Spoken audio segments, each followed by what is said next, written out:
selamat datang di Daris Channel. Apa kabar semuanya? Semoga semuanya sehat ya. Nah, kali ini kita akan sharing terkait reksadana.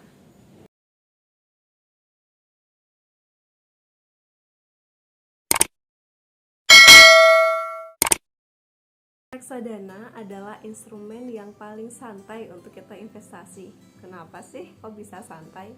Coba deh teman-teman bandingkan sama saham. Saham itu kan kita harus benar-benar punya pengetahuannya nih, harus punya analisanya nih, analisa fundamental ataukah analisa teknikalnya, dan kita benar-benar mengelola sendiri semuanya, mengikuti pergerakan harganya. Jadi butuh waktu, butuh pengetahuan. Beda dengan reksadana nih, reksadana itu kalau teman-teman nggak punya waktu untuk mengelola instrumen investasinya dan belum mempunyai pengetahuan yang memadai terkait dengan analisa, teman-teman bisa langsung investasi dengan instrumen reksadana.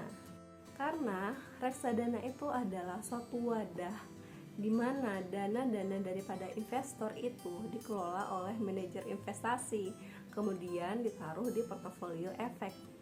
Nah, istilahnya gini, jadi kita mempercayakan uang kita untuk ditaruh di manajer investasi. Nanti manajer investasinya yang investasi ke instrumen lainnya, bisa saham, bisa juga pasar uang, dan juga bisa pendapatan tetap. Bahkan ada juga yang campuran di antara ketiganya. Dana-dana itu memang sih dikelola oleh manajer investasi, tetapi disimpan asetnya oleh bank kustodian. Jadi agen penjual ataupun manajer investasi tidak menyimpan aset dari instrumen investasi itu. Reksadana itu kan ada 4 jenis. Ada yang namanya reksadana pasar uang, ada namanya reksadana pendapatan tetap, ada namanya reksadana saham, dan ada juga reksadana campuran. Nah, sebelum teman-teman memilih nih antara 4 jenis reksadana tersebut, teman-teman harus kenali terlebih dahulu diri ini nih sebenarnya profil risikonya seperti apa sih, karakternya seperti apa sih. Jadi ada tipe investor yang harus kita kenali. Ada 3 tipe investor sebenarnya teman-teman. Yang pertama adalah tipe investor konservatif. Konservatif ini maksudnya dia takut akan resiko. Nah, untuk yang takut akan resiko, apalagi yang pemula nih, itu sangat cocok untuk investasi di reksadana pasar uang. Di reksadana pasar uang itu relatif minim resiko, di mana nanti dananya itu ditaruh di deposito ataupun surat utang yang kurang dari 1 tahun.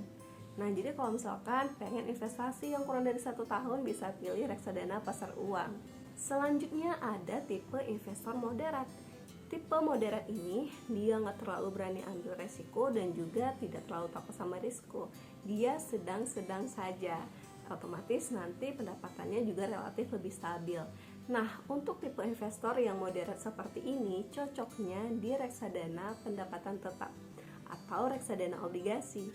Tahu kan obligasi? Obligasi itu adalah surat utang, dimana ketika kita investasi di surat utang, nanti secara periodik itu kita dapat kupon ataupun bunga. Nah, nanti ketika jatuh temponya dana kita itu akan dikembalikan, itu adalah surat utang. Nah, teman-teman bisa memilih reksadana pendapatan tetap ataukah reksadana obligasi. Nah, itu untuk tipe investor yang moderat. Tipe investor satu lagi adalah tipe agresif, di mana dia risk taker. Dia berani mengambil resiko karena berharap mendapatkan imbal hasil yang tinggi. High risk, high return. Semakin tinggi resikonya, maka imbal hasilnya semakin tinggi. Nah, apa sih yang cocok? Yang cocoknya itu adalah reksadana saham. Nah, jadi teman-teman misalkan pemberani nih, berani mengambil resiko, tetapi nggak punya waktu dan belum punya pengetahuan yang memadai untuk menganalisa, ya udah dananya langsung ditempatkan di reksadana saham. Nanti akan dikelola oleh manajer investasinya. Kemudian manajer investasi itu akan memilih saham-saham yang akan diinvestasikan. Jadi teman-teman tinggal santai aja. Terakhir ada jenis reksadana campuran. Yang namanya campuran itu terdiri dari saham, pendapatan tetap, dan juga pasar uang. Jadi ada 3 jenis instrumen investasinya dalam satu reksadana. Nah, ini cocok untuk investor yang moderat.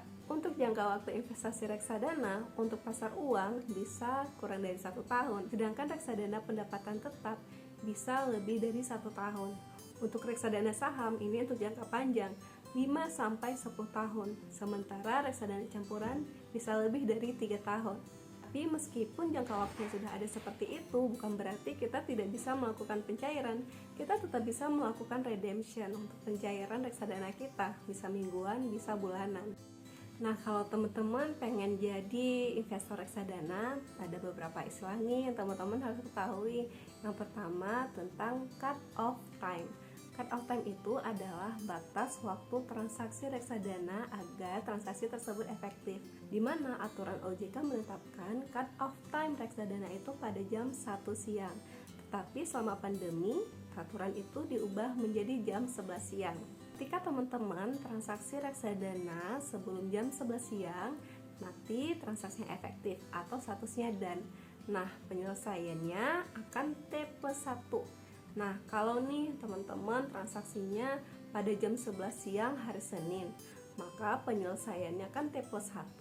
Jadi nanti reksadananya akan masuk ke portofolio teman-teman di hari Selasa, karena masuknya itu adalah tipe 1.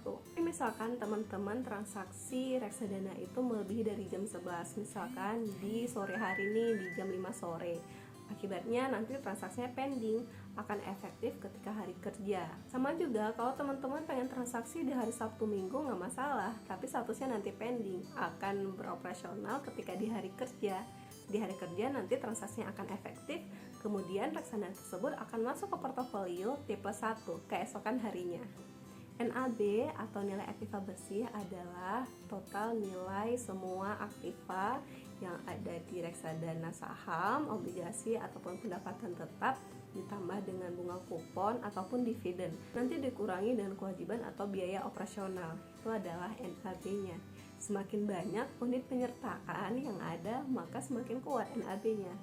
Unit penyertaan itu istilahnya seperti satuan dalam reksadana. Kalau di saham itu kan kita membelinya itu per lembar, tetapi kalau di reksadana kita belinya per unit penyertaan.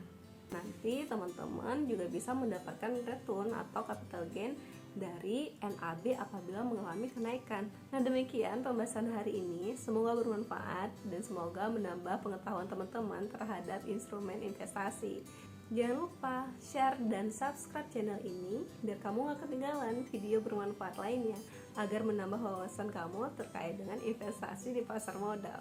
Semoga bermanfaat. Bye-bye.